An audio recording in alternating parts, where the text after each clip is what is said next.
All right, welcome back to Deep Sea X, the official podcast of Blue Ocean Contact Centers, made by and for people who care deeply about the customer experience. My name is Jeff. You've heard my voice before, content marketer and podcaster. And I'm joined once more by Amy Bennett, Blue Ocean's Vice President of Sales and Marketing. And Amy, how are you? I'm great. Nice to see you again, Jeff. And I'm super excited to be here with you today and with our guest for this episode. Yes. I know, right? We're stoked. Our guest today is Lucas Fuentes. Lucas is the Vice President of Training and Development with OnQ, a global leader in outsourced revenue cycle management. And with employees in Panama, Kenya, and India handling complex business processes for healthcare billing and more back office work than that. What Lucas and his team do to prepare employees for the front lines is absolutely mission critical. Lucas himself is an international award-winning training executive, and he holds a law degree from the Universidad de Panama. He is also one of the most engaging presenters we've ever seen, with a unique and hilarious approach to work and life. And we are just delighted to chat with Lucas today about creating successful training situations for call center employees. And it's my great pleasure to welcome you today, Lucas. Hello. Thank you for being here with us. Thanks for inviting me. Hello. Welcome. Lucas, just tell us where you are coming from today. Where are you located as of this moment right now? Okay, well, today I'm working from our main office in Santiago de Veraguas. Just like I said in the presentation that you saw, it is, here in Panama. So that is where our main office is. So today I'm working from the office. Right on. This is our most international episode then, because I'm in Halifax, Nova Scotia in Canada. And Jeff, chime in with where you are today. I'm in good old Chicago, Illinois. USA. Right on. Great. So we're having a very international experience, and that kind of models your work. You're all over the world with OnQ. But let's start at the beginning, Lucas. Tell us about your journey. Tell us a bit about yourself and how you ended up working at OnQ. Okay, sure. Yes, just like you said, I have a degree in law. I studied in the Universidad de Panama, that is a national university here in Panama. And I studied law because I liked it. And then once I finished university, I saw that I didn't like it that much. So yeah, that happens. Well, you know that here, well, I think that all over the world, attorneys, they need to be like super formal and, So at some point, it's not that I'm not like that formal, but, with my personality and stuff, sometimes I didn't feel that comfortable, so that is why I decided to and since here in Panama we have like several call centers, I started working at a call center, and then once OnQ opened in Santiago de Veraguas, well, I said this is my opportunity, and it's been a great experience, and here I am. And did you start as an agent, Lucas? Yeah. One of the best things about OnQ is that we've always hired like and everyone that starts, they started working as an agent, right? And we don't hire like to be managers or supervisors. It is you grow from when you start as an agent, and then you continue to move up. In my case, I started as an agent, then I started as an assistant trainer. Back then, Mr. Sean was the one that was giving the training, so I started as an assistant trainer. Then I moved to training supervisor, and then training assistant manager, then training manager, and then director of training, and then I became vice president. So it's been almost 8 years. I started in October of 2014, so it's been a nice journey. Yeah, quite a ride. And like a rocket ship, you're straight to the top. That you put in the paid your dues very quickly. Tell us a little bit about the work for people that don't understand what revenue cycle management is. You have a niche that your business is supporting clients. So tell us a little bit about that. Correct. Yes. Pretty much. what we do is revenue cycle management and medical billing. Um, we have two main line of work. The first one we call it a BPO, business process outsourcing. It has to do more with data entry, data process, things like updating the patient's demographic information and well, upload it to the billing software. Also, adding the patient's insurance information, creating charges, all of that. Pretty much translating what happens at the during the visit into codes, so those codes can be used to submit the claim and get the payment for the provider. That is one of the line of works that we have here. The other one, it has to do more with the call center services. This one has to do with, patients calling, asking for their bills, and pretty much our agents, we explain to them the reason why they're getting this bill, and then in case it is because we don't have or they didn't provide their insurance information at the facility, or there was a coding issue, things like that, we work the account, document the account. In case it's just insurance that needs to be added, we update that information. In case there is other things that need to be done, we pass the information to another internal follow-up department that will, do the arrangements that need to be done so the claim gets paid. Wow. Yeah. Right. And one of the things you talked about Mr. Sean, so Sean Hammerly, who is the CEO of your organization. One of the things that Sean talked about when I heard him presenting is that your agents are probably better educated about American medical billing than most of the people that they are talking to or interacting with. So you are developing employees who are highly specialized and incredibly knowledgeable and expert in something that's so complicated. And it's complicated not from the business angle, but it's complicated about emotions too, right? Like when your agents are talking to people who got an unexpected bill for a medical procedure, like that's a tough interaction to manage.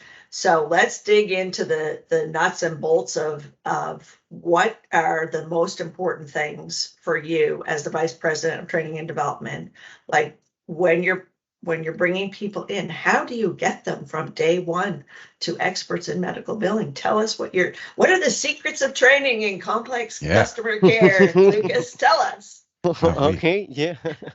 Well, the most important thing is to promote our culture. Obviously, the educational part, understanding how the system works, it is very important. But once they have the knowledge of knowing how the system works, we always tell them. We want our patients to be treated like family, and that is why in OnQ we call ourselves the QFamily. So that is one of the most important aspects for us. Um, when we have a new joiner, the first thing that they will do is that they will start medical billing training. Here in Panama, we have a very different medical system from the one that you have in the US. Um, so that is why pretty much they start with. I started with zero knowledge on billing and how it works. So the first part of the training is basically explaining the how the healthcare system of the U.S. is set, how health insurance works, so they are able to get that knowledge. Then after that, we move and continue training basic aspects of customer service. Again, the reason why is because we focus on that. We really want to be the best and treat our patients the best way possible. And we understand that if you want to treat your callers just like family, it needs to start from within. So we also try to promote internal customer service.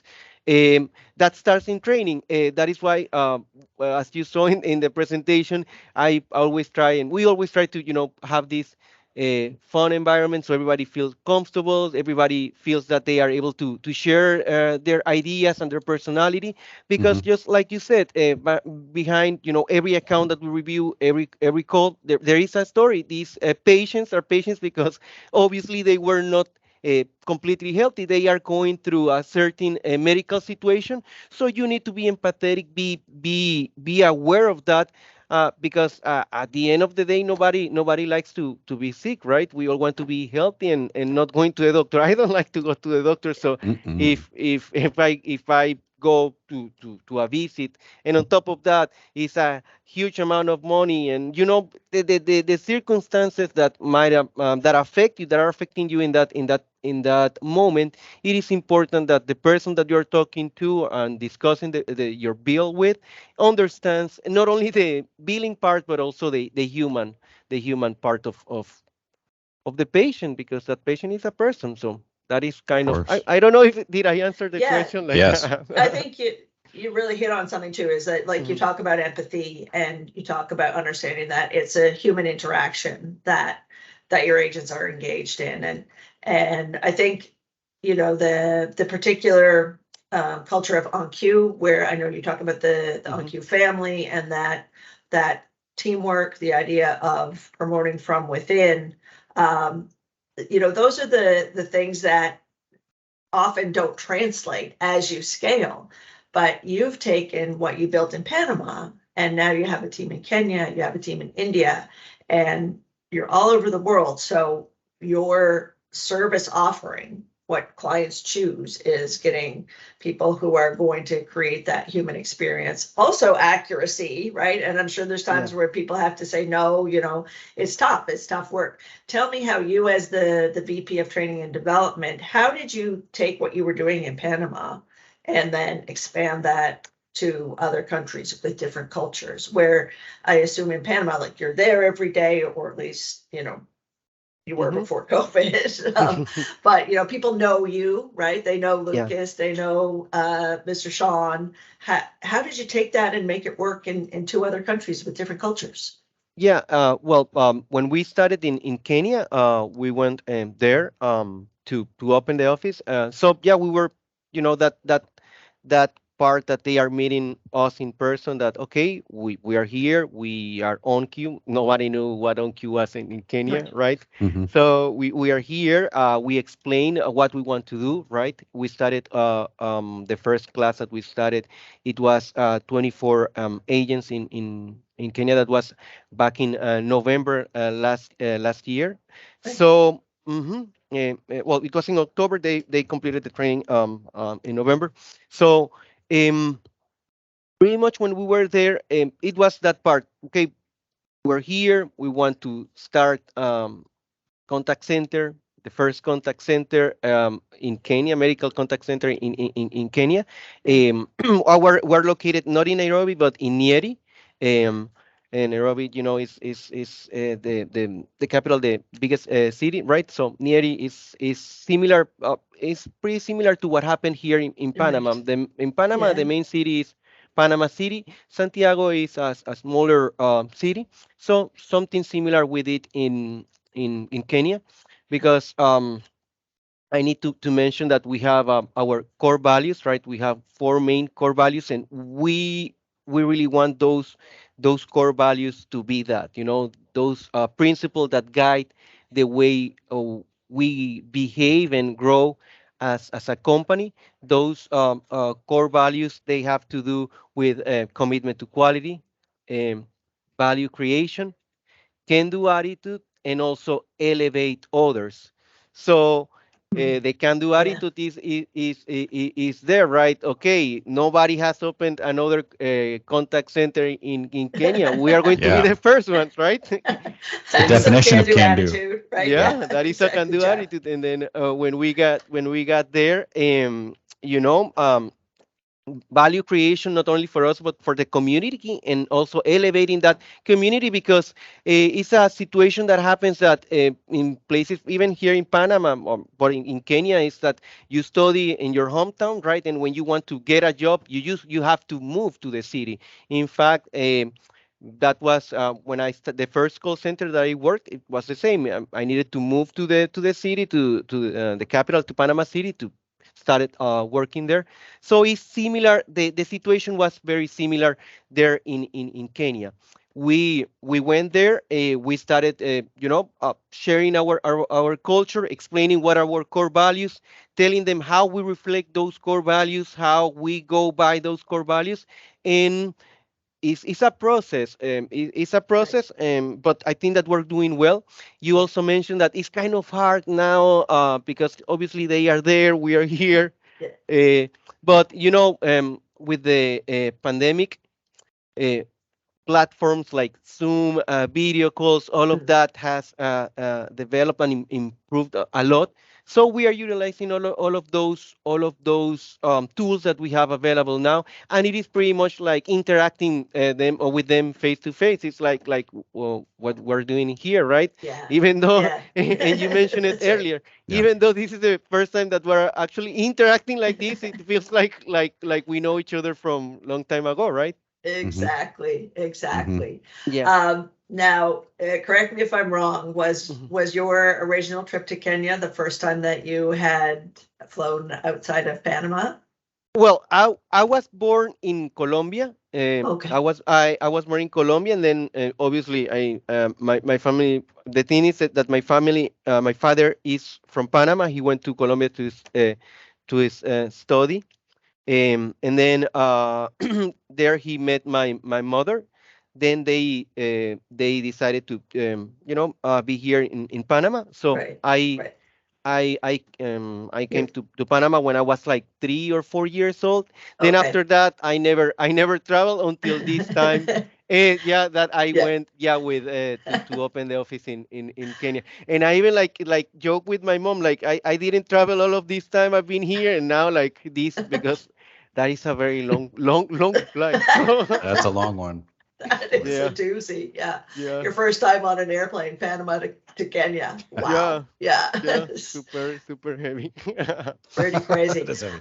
Mhm, I want to just touch on what you said there for a minute because that is such an amazing story. So, first of all, value creation is not just about value creation for the company. mhm, Like, whoa, let that sit for a minute, right? That is a really important core value. And then taking that concept that worked so well in Panama, not being in Panama City, worked mhm, really well for OnQ, right? Like that, mhm, that was a good strategy. And then taking that same strategy and translating it into other countries, that you get the same kind of um, outcome mhm. from that, being focused on the value creation, being focused on community, doing what you did well and taking it somewhere else. That's a very cool story of how to scale, right? Like so many companies, when they start to scale, lose sight of what made them in the first place. Mhm. And I think the idea of and Mr. Sean talked a lot about this when we were, and our listeners can say, wait, we talked about it where? We were at Contact Center World in Orlando together Mhm. earlier this year, but talked about that idea of hiring from within and promoting from within. And so because culture is so critical to what you're doing, and that idea of treating patients like family and behaving corporately like family, and then taking people who have been immersed in that culture and elevating them, like Cashlyn as well, right? Mhm. Cashlyn, Yeah. she started as an agent and she's a vice president now. I mean, most Mhm. of the VPs were people that started on the floor, right? Yeah. Is All of us. yeah, Mhm. yeah. Yeah.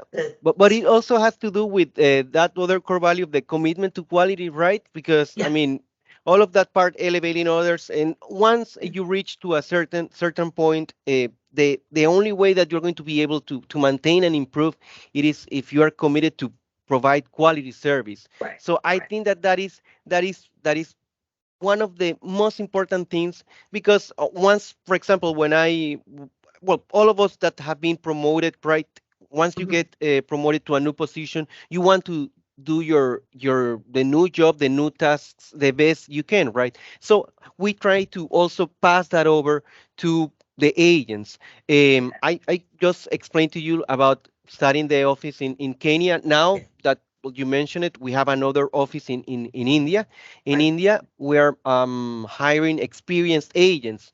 So in India, it's more of the cultural part of, well, we are, instead of being located in in the largest city, we're in the fourth city, which is Right. Hyderabad. It has to do Oh, a little Hyderabad. bit, yes, with the, elevate others and creating value in the community. Yeah. But there are several other medical billing Okay. centers there. So, a lot of companies in the US, they also outsource their Right. services to India. So it is a bigger market. So in that aspect, the core value that we really want to make the emphasis on over there is that commitment to quality, Right. because we it's like kind of branding what OnQ is, right? Right. So our brand is our brand is based on those core values, and in India, that is pretty much what we're trying to do. That okay, you have all of these 6 years, 7 years of experience working in billing, right? But and you know most of the things, Hmm. but you also need to learn the way we do things, right?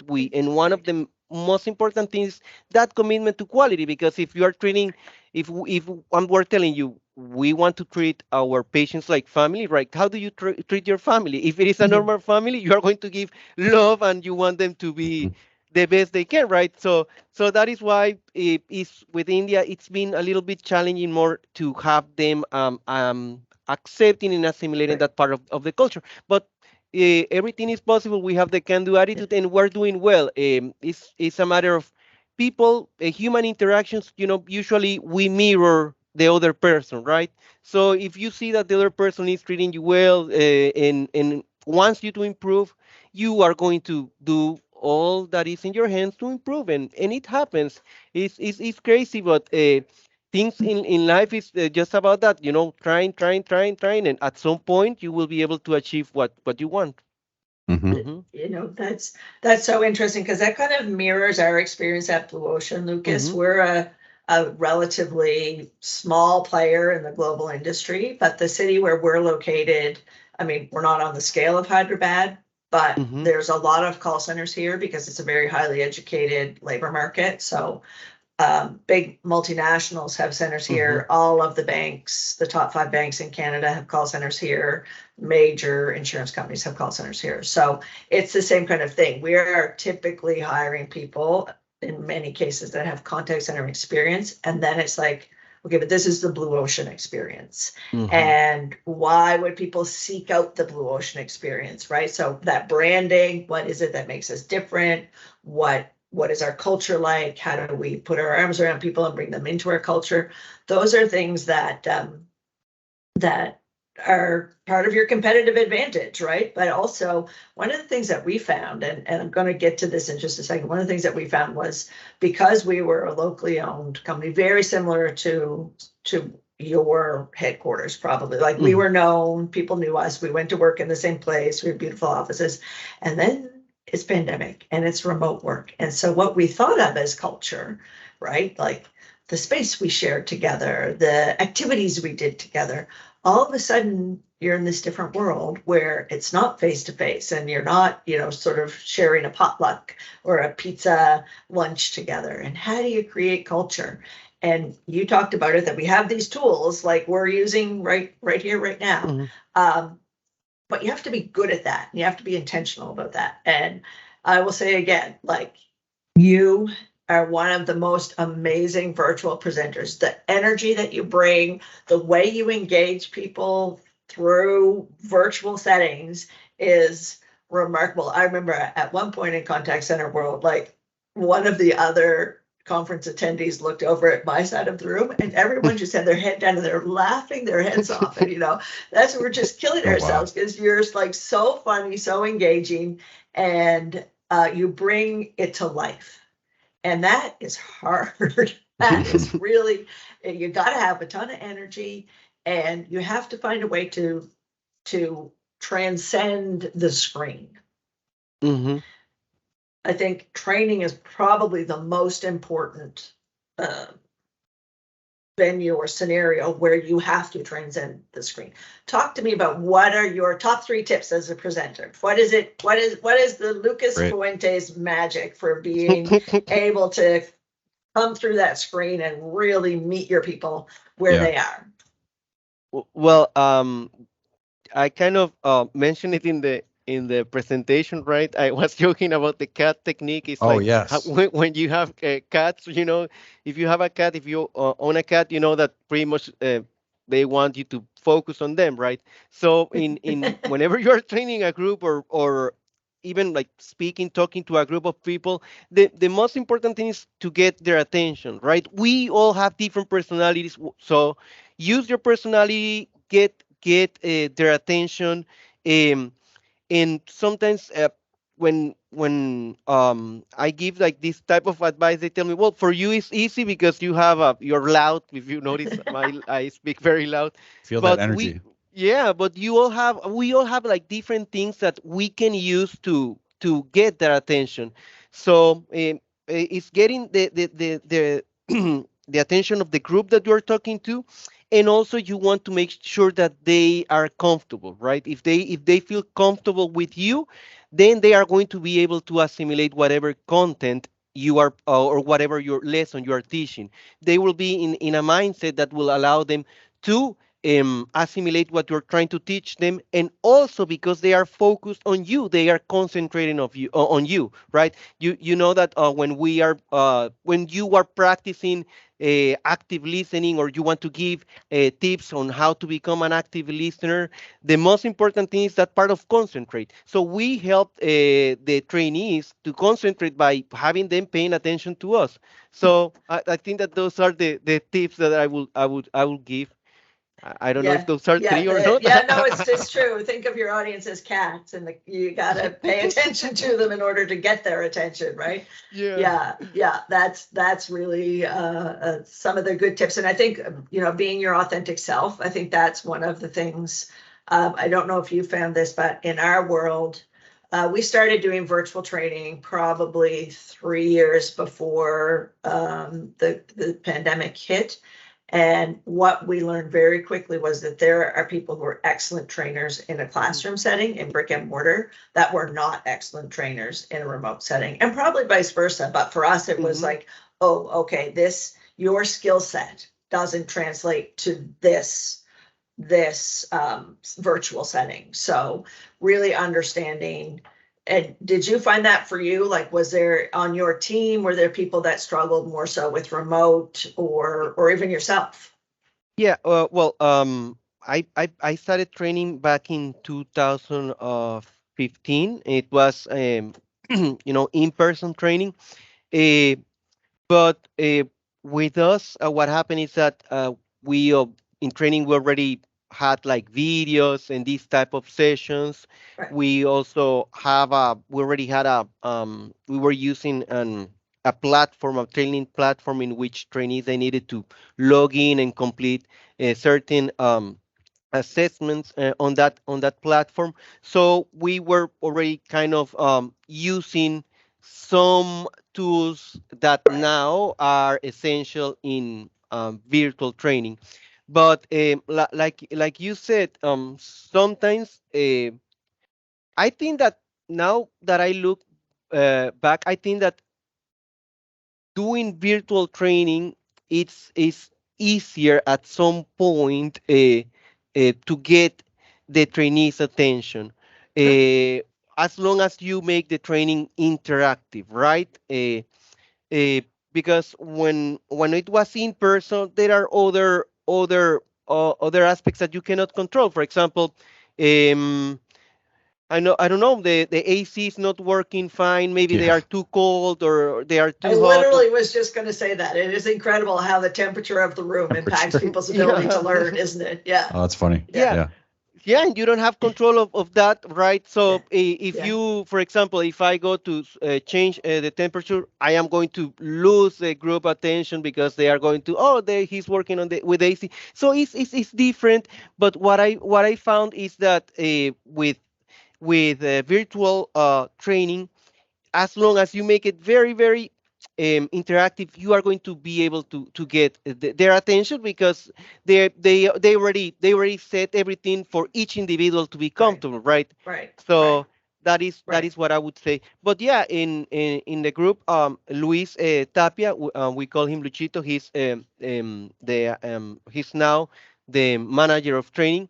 Okay. He's helping me. Well, he started when the pandemic just started. It was just Luis and me, the two of Okay. us giving the training, and he always says that he can only be a trainer using virtual tools, because he's um he's not that. He says that he's not that outgoing. He said that he's an introvert, but he's a weird introvert, because he can really be, he's just like, he can really get your attention, make you laugh. He's Yeah, has a great personality, but yeah, obviously because of the way he is, it is easier to do it in a yeah, virtual setting. So yeah, yeah, there are some people that maybe for them it's easier to do it yeah, in a virtual setting rather than in person. But yeah, it depends, and if you are enjoying what you do, yeah. you will see that it is possible. It is possible. Well, I don't know. That is what I think. Well, I'm going to ask a little bit about that because that's really Hmm. interesting that you have someone that considers themselves an An introvert who introvert. is an Hmm. Yeah. excellent trainer. Um, I'm going to test one of my theories on you. That my theory is that people that grew up playing video games make absolutely excellent customer service agents Hmm. and excellent trainers because you are communicating complex instructions to each other, Hmm. working together, forging relationships just through a headset, right? Yeah. And and people that are introverts that don't have to be in the physical space with somebody, right? Like you still are protecting your own energy and your own space and your own comfort and all of those things, but you're having these relationships. I felt like, when my kids were growing up, they're probably a little bit older than you, aging myself here, but there was at that point in time when video gaming was really, really exploding, sort of the when Call of Duty, sort of Hmm. the Oh, second and sure. third iterations of Call of Duty, Yeah. and people were saying, "Oh, this is the end of the world. These young men are growing up. They never see each other. They don't hang out in real life, and they're just shooting each other." But I was seeing it completely differently. They were building relationships, and they were talking to each other, and they were working together on problems. And one of the things that I loved was that every level you could solve it. There was always a way to solve it. You just had to go Hmm. back and figure it out and work together to figure it out. So I thought it was sort of the perfect training ground. And hearing you talk about Luis, like Hmm. he would rather be behind a screen with a headset Yeah. on, and he's Hmm. his best self in that. Hmm. That's kind of cool. All right, I want to talk a little bit more about what are your big goals as vice president of training and development at OnQ. What does Lucas Fuentes want for the next 2-3 years? Well, the my main goal, it is just like I mentioned it earlier, that little challenge that we're having with India, wanting them to completely share our culture, which we're Mhm. doing. I think that we're doing well on that part. But my main goal is just to have the whole training program uploaded in well, not, right now we're using Moodle in training, right? Yeah, So, yeah, but pretty much what I want to do is be able to develop the same experience that we have in the training right now, but to upload it, like to maybe have it everything in video. mm, So, but mm, but with all that it involves, making sure that each session, each presenter performs the session in an engaging way, that they yeah, get their attention. So that would be my main goal. It also has to do on my part to obviously help trainers to improve and be better trainers, so everything standardized. So that will be my goal, that mm, we have we already have a great team of trainers, but I would like to have that team improving more and have everything like recorded, uploaded, and so it is an enjoyable, training, Yeah. virtual, completely virtual Yes. pre-recorded training, Yeah. even though it is weird, but it's better to, because one thing that happens in medical billing and in this type of training is that, yeah, if, even though you have everything uploaded to a platform, that questions and answers Mm, sessions, those type of sessions, those are important, right? And right. I think that we can have that that program uploaded to a platform, everything recorded, and so when the each group has seen all of that, it's just a matter of having the trainers Mm, clarifying their doubts. I think that will also expedite the training itself, the training period mhm, itself, and it will also help to standardize everything across mhm. the board in all of the three offices that we have. I Yeah. I yeah, I don't know I if I think, explain it yeah, properly, no, if it totally. makes It, sense. it, it makes total sense to me. I Okay. think what you're saying is what your goal would be is that your new hires, your trainees can basically self-serve on the core Hmm. content and then maybe come together as a group to ask questions. And you know what? That's a model that one of my kids is just starting their MBA degree this fall, Mm. and that's the exact format that program uses because it's for people who are working full time. So you Hmm. do the core coursework on your own time. Everything is uploaded and interactive, and then you come together for a week at the end of semester, and that's where you do your in person. And so I think it's a really great process for allowing people in different time zones in different countries to be able to have that collective experience and still gain the benefit of being able to access a trainer, right? Yeah, To feel that, yeah. because one of the most challenging things is that the time zones, different time zones. Hmm. That is, Always. yeah, Yeah, it yeah. is. It is very, very, very challenging. It's a huge challenge to be able to overcome that, because if you're sleepy, right? So. I know. And look at how hard we were trying with our three different time zones that we're in. At least I think we're in three different time zones. I actually have no idea what time it is in Panama. So, Well, very, over here it's yeah. 9 6 a.m. right Oh, now. okay. So Okay, you same and here. Jeff are in the Hmm. same time zone. Hmm. Um, That's right. I was just going to say, like, one of the things about where you are in your development, I don't know if you're familiar with the American company Zappos. They started as a an e-commerce shoe store, and Mm. they built their success on their customer service and customer experience and their commitment to getting it right and making it right. And it was this quirky little company, and they just built this, it was a pioneer in e-commerce, and it was very quirky. Like they would literally do whatever it takes, and they didn't have any stores, they didn't have any Hmm. brick and mortar stores, and it was this culture, and they were hiring for this culture, and they were creating a culture. And then they sold to Amazon, I believe. So they were bought Mm. by a huge company. And I went on a tour of their call center, and the the agents doing the tour said, it's going to be really interesting to see how this scales, because everything was personal as an employee, right? That you got a present on your birthday, and people knew who you were, and then it became this huge company. And so Hmm. things like, how do you celebrate everybody's birthday when you're a huge company? And so they had to Yeah. find ways, they had to find process and standardization to make the culture scalable. And that sounds like exactly what you're trying to achieve is create not just effective training, Hmm. but cultural standardization Hmm. from a company that is founded in a very strong sense of culture. I mean, if there's one thing that I learned from Mr. Sean about OnQ, is that the core of your success is the culture that you build, Hmm. right? So Yeah. so that's the challenge for you, is to how do you keep building that up in a global setting, right? I just want to talk, and we get a little bit more of your time. I want to talk about what it is you love about your job, and what can other people learn from what you love about your job.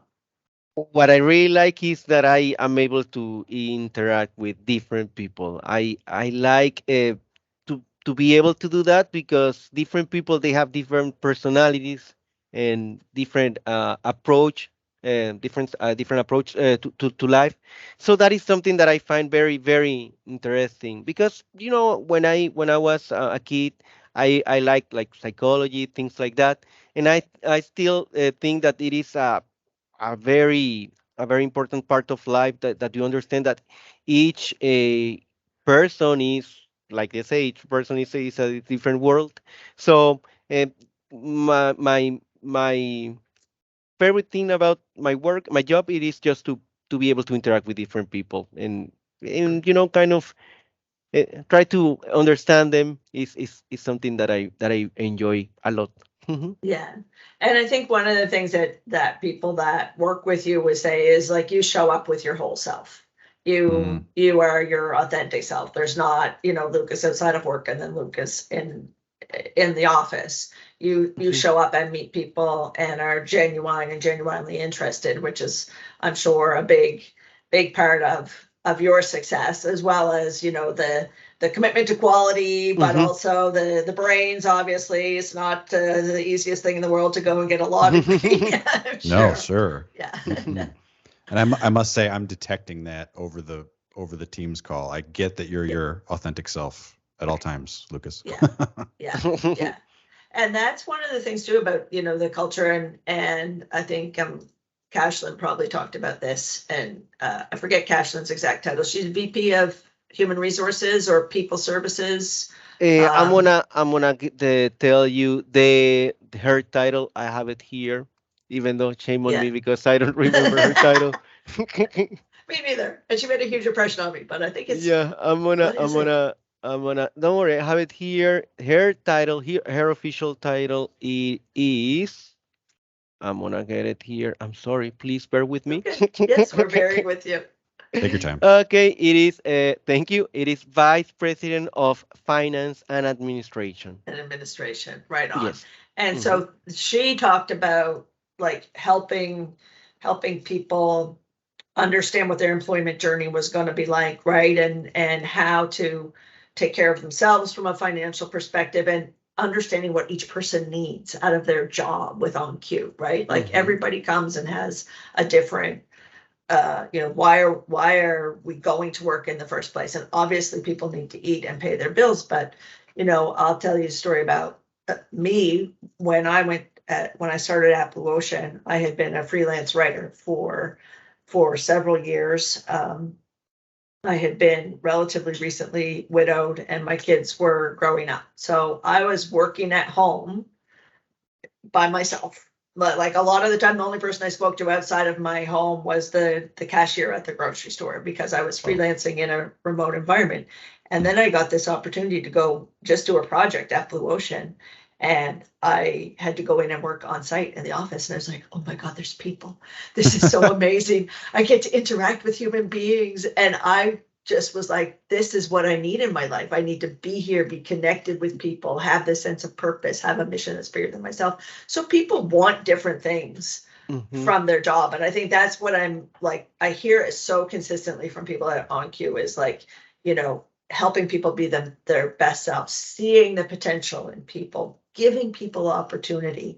And that's pervasive no matter what your job is. You're talking about it as the VP of training and development. Hmm. You are interested in people and you want to know who they are and you want to elevate people. It's so interesting that it's just built into the core culture of your organization is value creation and elevating people. And I see that so consistently throughout. It's very cool. And hearing how you in your role are going to take that and level that up for people all over the world is really, really amazing. Hmm. I Thank can't remember why I started talking about hiring, right? So like you. hiring people that are going to model that themselves, right? Your hiring team must be amazingly good at at getting people that are the right fit for your core values. Is that a fair statement? Well, yes. Obviously, we do we go through an interview process and everything. The recruitment process that we have is also extremely important. Yeah.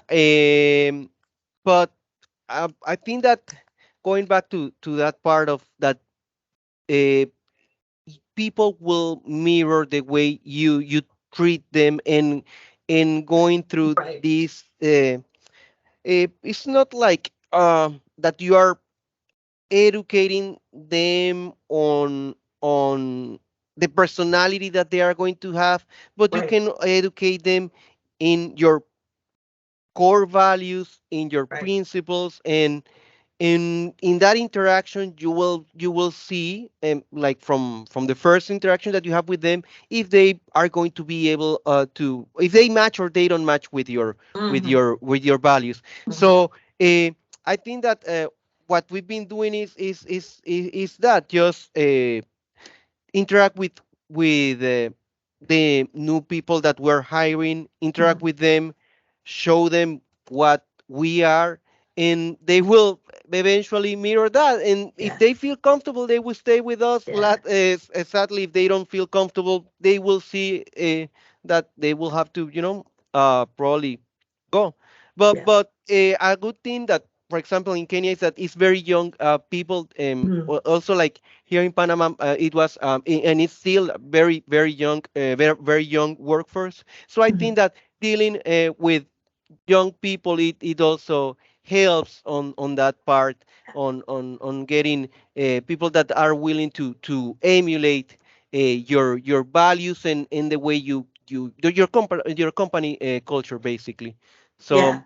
Mhm, exactly. And I think the fact that, the executive team's commitment to promoting from within shows young people that you can build a career here, right? mhm, Like that's really important for people. And I know Mr. Sean, we're going to interview Sean Hammerly, mhm, hopefully in a few weeks' time. But he told this story about, not holding people back, and mhm, that some people, they're going to have their time at OnQ and then they're going to go into a different role. And mhm. he talked about, I don't know if you know the story of the guy that wanted to be a flight attendant. He Yeah, was, yeah, of yeah, course. Mhm, yeah. And he couldn't pass the swim test mhm, for flight school. And Mr. Sean used to be a triathlete. And he said, mhm, well, let's go to the pool and I'll help you improve your swimming. And people were saying to him, like, what are you doing? The guy's going to leave mhm, and you're helping him leave. And he was like, well, he's going to leave anyway. Why wouldn't I want him to get his dream job? Wow. Right? Like yeah. that. Yeah, such a cool story, and speaks so much about how your leadership, you were part of the leadership, but the whole leadership of Mhm, the company is modeling that core value of elevating people. mhm. Lift them up at OnQ or lift them up so they can go and spread their wings somewhere else. Yeah, because I mean, if they are becoming the best version of themselves, right? Yeah, That will reflect or also in the work or the task yeah, that they are performing, right? yeah, They yeah, also feel comfortable with themselves. So, and when you are comfortable, when you are happy, when you are at a good position, it reflects in all of the aspects of your life. So that is why I mentioned that part of the, the psychology aspect, because really, like you just said it, like every person that you interact from OnQ and from the leadership team, you will see that they also want, like, I'm interested in see who you are, and Hmm. in case I have the chance to help you to be a better person, I will, yeah, because I also understand that it will reflect on the job you're doing. So yeah, it is kind of like that, and that yeah, part of the internal customer service is important, because we're customers to each other. And if you are comfortable with yourself, with your co-workers, you are going to be comfortable when dealing with those patients, working with the yeah, accounts. And so yeah, it helps everything to be to run in a smooth way. right. So Lucas, I think we could have a whole podcast just on the idea of being comfortable. I mean, I think that we need to get you on some self-help podcast because it's so true what you're saying, right? Like when people feel comfortable, and comfortable means all kinds of things. It means feeling safe, to be honest and be yourself. It means being physically comfortable. It means being ergonomically comfortable. It means all kinds of things. I know, I mean, he's retired, so I think I could tell this story, but I shared an office with my former boss, and it is one of the facts of the world that most AC systems are set to be comfortable for men. And it's not always comfortable for women. And so when he retired, my first thought was, good, now I'm in charge of the thermostat now, and I can have the environment. I'm sorry, Mike, I'm sorry, I love working with you.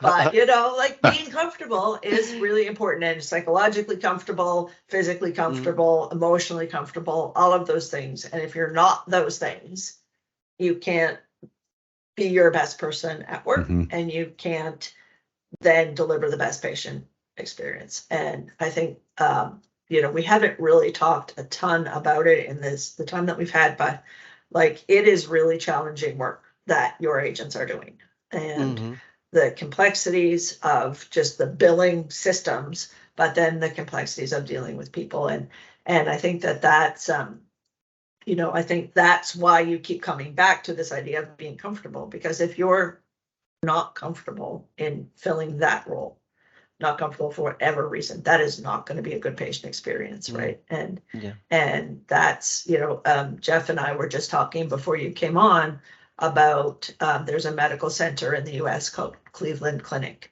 and they were groundbreaking in putting the patient experience, or call it the customer experience, at the core of what they do. And that need to take care of people in that moment, even after the fact, if they've, everything's okay and they're on the other side, and then you get a bill. Like, it's super, super challenging. Before we wrap, tell me a little bit about, how do you know people are ready for the job? Like, what is it? Do they have to pass an exam? Are they doing mock calls? Are they like, tell me how somebody at OnQ progresses from training into full production. Okay. Well, the training period, it is 6 weeks of training total. Okay. The first 3 weeks are general training in medical billing and health insurance. Right. So during those 3 weeks, after the second week, they have an interview. I'm the one that is doing the interview, so I interview each one of them. Back then, it used to be Mr. Sean, the one that was doing the interviews, and on that interview, it is just to make sure that they understand at least the basics, right? So they are even able to move forward. Because on the third week, we start um, mixing the medical billing knowledge and customer service. So just like you said, we do some role plays. We listen to some calls, so they get familiar with those situations and those interactions. Those are going to be customer service interactions and customer service applied to these billing situations that they are going to handle once they hit the floor. So after those 3 weeks that we do the role plays, we're constantly evaluating them, right?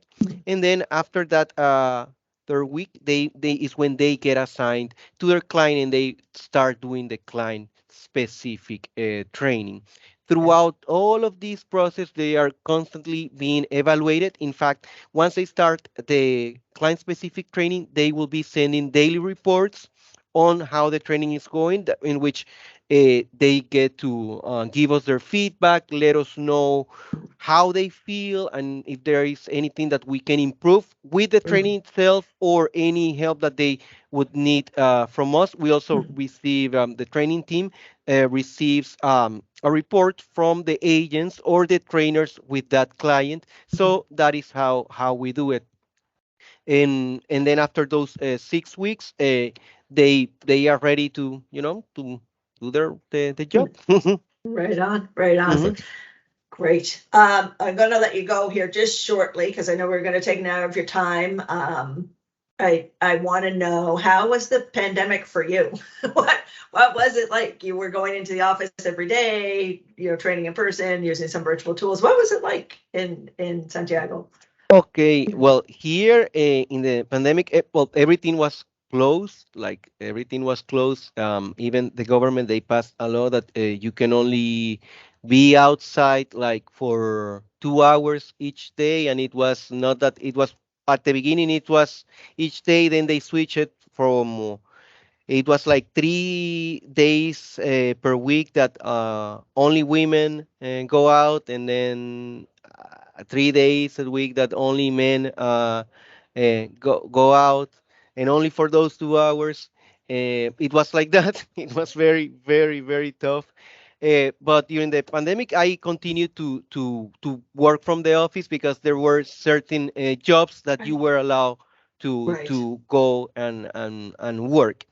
So for it was the whole pandemic that I was working from the office, Mm. but it was just from home to work, from home to work. Mhm. What I used to do, and I still do, is that my mom she lives in the same neighborhood, so she lives very close to my house.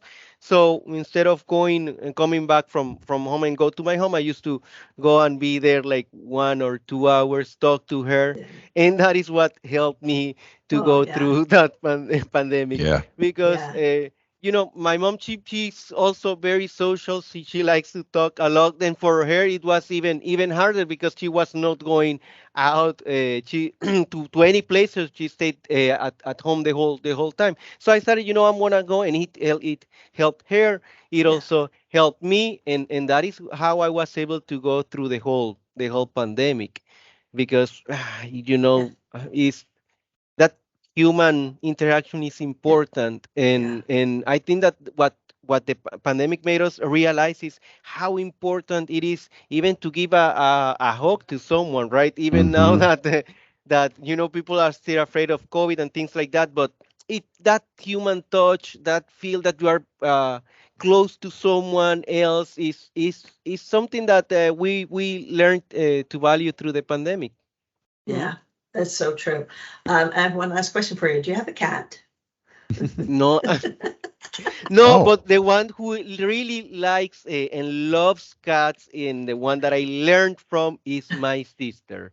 Oh. got it. She Got it. loves cats, and my father, he's a vet, so Oh, a is that right? veterinarian. So yeah, so Oh my that is gosh. how I Yeah.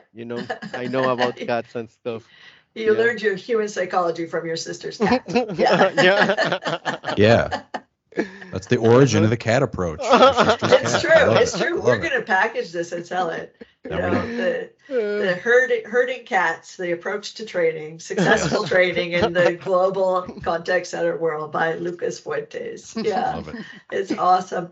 Lucas, you have so much to say. We have so much to learn from you. You're doing an amazing job, and I love that you're being authentic. You're saying, "Yep, we got some challenges. We got a different labor market. We have a different culture that we're facing in the different cities that we operate in." But you have such a strong sense of self as an organization, and I know that you're going to continue to do amazing things. And we are so grateful that we got to chat Yes. with you today. Thank you. Um, are you going to do more competitions in the contact center industry? I think that was the first time at Contact Center World.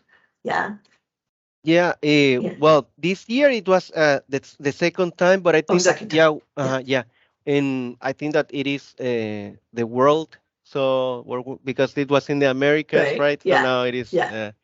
So that will be the next one, and for me, I'm like super like nervous because, yeah, after that presentation, I don't know what else can I do to improve it. Oh my gosh. Yeah. It So was like your hit single and now you have to follow it up. Yeah, You know? yeah, like that's right. That's right.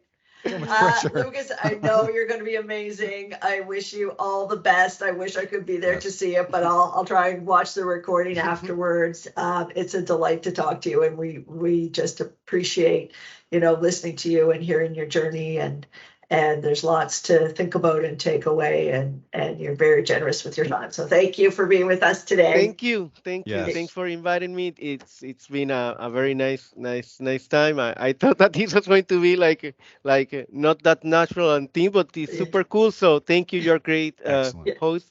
So thanks for having me today. For both of you, Jeff and Amy. Yes. It's been a great experience. We're so glad to hear that. Thank you. Say hi to Mr. Sean and to Cashlyn for me. Okay, I will. All right. We'll see you in Bye. Santiago at All some point in time. Okay, sure. Okay. All right. Thanks so much, Bye-bye. Lucas. Thank Bye. you, Lucas. Bye. Bye-bye.